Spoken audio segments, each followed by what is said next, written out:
Dans un petit coin de Méditerranée, où le vent souffle fort et où la mer danse sous les rafales, nos lutins de Noël, un peu imprudents, se lancent dans une aventure. Emportés par leur enthousiasme, ils montent à bord d'un bateau de pêche en direction de Marseille, sans vérifier la météo. Jingle bells, jingle all the way.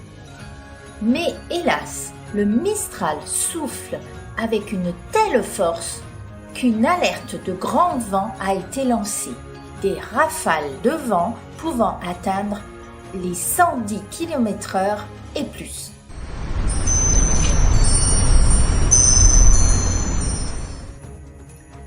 Très vite, la mer se déchaîne. Les vagues gigantesques battent le bateau, le faisant tanguer dangereusement. Les lutins, peu habitués aux aventures maritimes, se cramponnent au cordage, leurs visages verdissent du mal de mer. Bientôt, ils sont tous pris de nausées et vomissent abondamment par-dessus bord. L'un d'entre eux, complètement déstabilisé par le froid et la peur, devient même tout bleu. Le bateau finit par atteindre le port de Marseille où les lutins débarquent en titubant, épuisés et malades.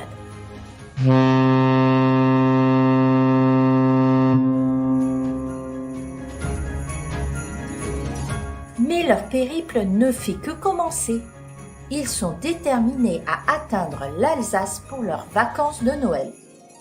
Pour continuer leur voyage, ils décident de s'accrocher clandestinement au toit d'un camion frigorifique qui part en direction du nord.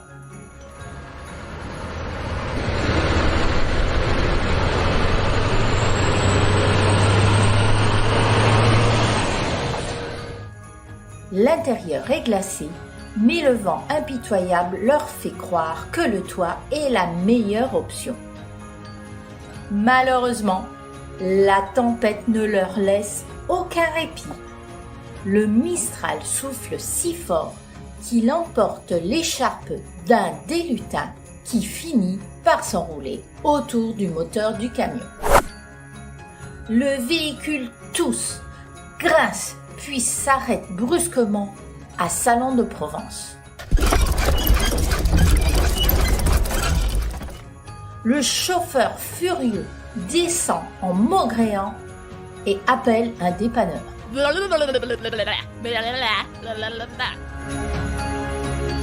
Les lutins, encore sous le choc, sont soudain balayés par une rafale de vent. Ils sont emportés dans les airs, tourbillonnant comme des feuilles d'automne. Ils hurlent « Au secours, au secours, au secours !» se cramponnent les uns aux autres,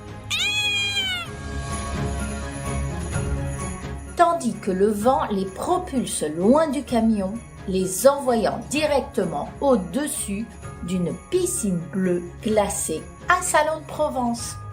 Oh non, non, non. Heureusement, la corde à linge de Sophie, tendue dans son jardin, se trouve sur leur chemin. Ils s'y agrippent de toute leur force, échappant de justesse à la piscine. Ouh. Car tout le monde sait que les lutins ne savent pas nager. Essoufflés, tremblants et un peu décoiffés, ils se balancent parmi les draps et les chemises, se retrouvant dans un état pitoyable. Accrochés de toutes parts aux vêtements de Sophie, les lutins ressemblent à une collection étrange de poupées de chiffon. Un lutin suspendu par les pieds se balance joyeusement, tandis qu'un autre, tout vert de mal de mer, a un air un peu plus désorienté, mais tous se balancent en rythme comme des petites décorations. Les draps se froissent sous leurs petites mains et ils ne cessent de rire, bien qu'ils soient trempés et éreintés par leur aventure.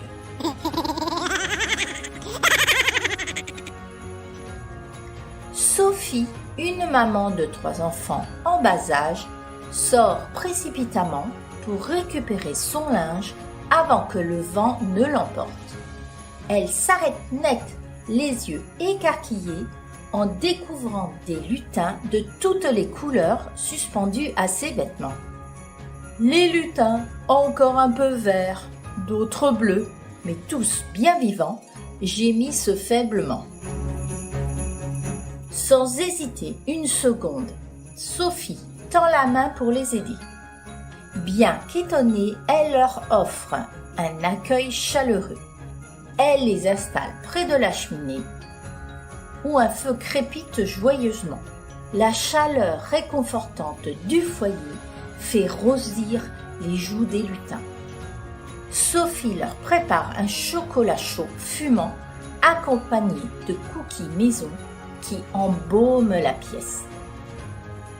À l'intérieur de la maison de Sophie, la chaleur du feu de cheminée fait un bien fou.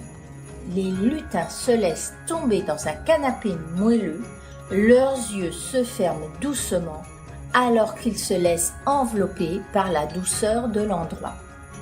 Les enfants de Sophie, curieux, s'approchent et commencent à jouer avec eux, leur donnant un peu de joie. Les lutins, bien que fatigués, commencent à trouver un peu de réconfort dans cette famille bienveillante.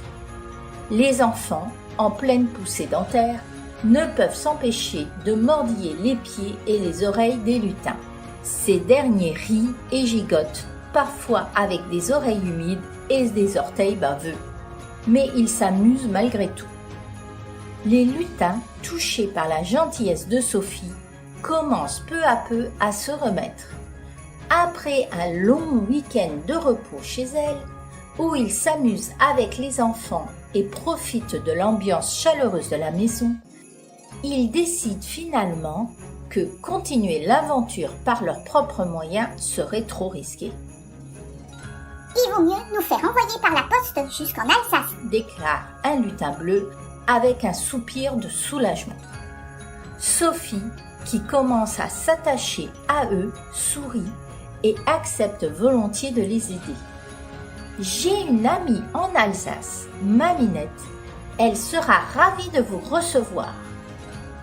Elle les enveloppe dans des couvertures bien chaudes et prépare un gros colis à envoyer. Ainsi se termine l'histoire de leur périple chaotique à travers la France. Les lutins épuisés, mais toujours aussi espiègles, se retrouvent emmitouflés et envoyés par la poste.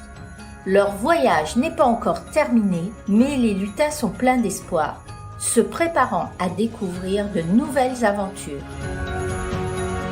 Ils sont impatients de retrouver Maminette et de profiter des surprises que l'Alsace leur réserve.